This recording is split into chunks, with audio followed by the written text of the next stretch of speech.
ATV Telugu news.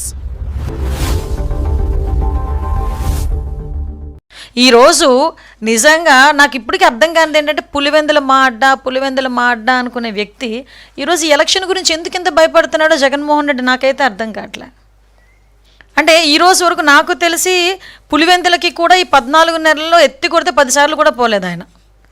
ఏదైనా ఉంటే ఇంచుమించుగా బెంగళూరు నుంచే మొత్తం స్టేట్మెంట్లన్నీ ఉంటాయి. ఒక నెలలో 26 రోజులు బెంగళూరులో ఉంటారు, 4 రోజులు తాడేపల్లికి వస్తాడు, హడావుడి చేస్తాడు, ఏ గాంజాయి బ్యాచ్నో లేకపోతే ఏ బెట్టింగ్ బ్యాచ్నో ఏదో బ్యాచ్ని కలిచేస్తాడు, ఎవరో ఒకరిని చావుకు కారణమవుతారు, వెళ్ళిపోతారు.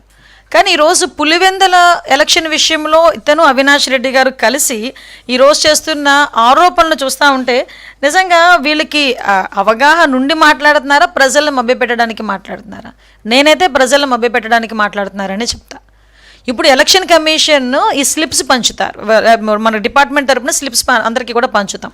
వీళ్ళు ఏమంటున్నారు, ఎవరైతే ఓటర్స్ ఉన్నారో